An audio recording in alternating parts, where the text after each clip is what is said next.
name is Thomas Hullin. I'm head of studio of Radio FX Munich and a VFX supervisor. How have you seen, even just over the course of time that you worked on Game of Thrones, things pushed forward when it comes to the type of visual and special effects that they've incorporated into the show? So short answer, more. So those guys keep on pushing all the time, and then the quality that they achieve as of right now, it's like I think it's a standard in terms of like TV shows, and then even for movies. Ultimately, it's like the quality that those guys are bringing on the screen is sick, and they're always gonna try to push you more, but they also have the right approach. So it's like a lot of practical, really well thought shoots, and then we combine VFX onto that, which is basically the perfect combo. Shoot everything you can and then add the rest in post. Can you give us a sense of how much work goes into something? Like, for example, the dragons or one of the epic fight sequences from a visual? That we didn't do, but like let's say the wall, for example. Wow. Well, the wall, it started like it was almost like a 6 months process from the initial idea, then all the research and development we would do, because you're used to seeing like just building collapsing, maybe a skyscraper collapsing, but not a 300-meter wall along 1 kilometer. So that's a whole new level. So it was like really a lot of research and development on how we're going to do that, and then how we're going to be able to fit that into a TV show schedule. When it comes to Game of Thrones, what do you think it is about this show that has become such a global phenomenon? Well, just get addicted. This is like, I don't know, you start it, and then you get attached to the characters, and then ultimately VFX are serving the right purpose as they're helping the story, and they're not making the story. And therefore you get attached to the characters, and then obviously there is all those great VFX around, but you just get attached to those guys. There is some you want to see them dying, but they don't die, and the one you don't want to see die, they die, and then therefore you can't wait for the next episode.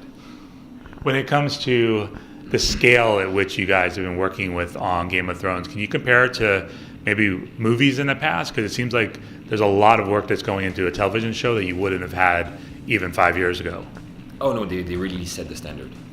Before you could never imagine, and still now when we got like the first thing, we're always like, wow, this for a TV show.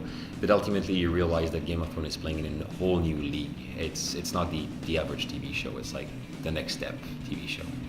When it comes to when this work came over to your studio, what was the initial reaction like that you were going to be part of this show?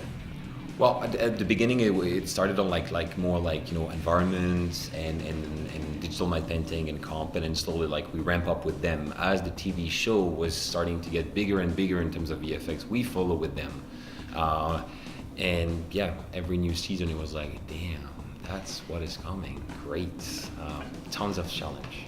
And people obviously are looking forward to the final season, but given all that we saw in season 7 and the trajectory as visual effects, what are you anticipating from a visual effects standpoint? Well, if they continue doing the same as what they did from all the previous season, you can only expect more, I guess. And when it comes to your own background, can you talk about some of the projects before Game of Thrones and how that helped you guys with this project?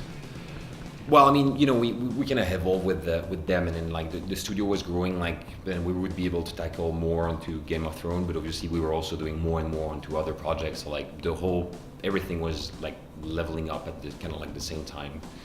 So because we would do more into one thing, then Game of Thrones would say like, okay, we can give more to those guys, and then that's kind of like the whole process how it went.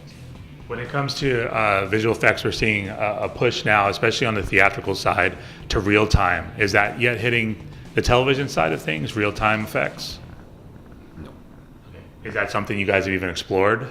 Well, we were playing with real time technology, especially into the prioritization parts. We would do some stuff in real time, but ultimately, clients always want to have more. And what you could do like 5 years ago, you can maybe now do it in real time, but as of today, you cannot do it in real time. So when you guys were doing the previs, were you using Unreal Engine 4 or any of those types of technologies for real time? Definitely. Yeah, we are leveraging like game technology for prioritization work. And has that become a standard type of thing now in when you guys are working on projects? I guess so, yeah. I mean, most of the time on the project, we do receive a previs from like companies such as the Third Floor. But then sometimes we're also providing the previs service. and then therefore we do leverage game technology for that.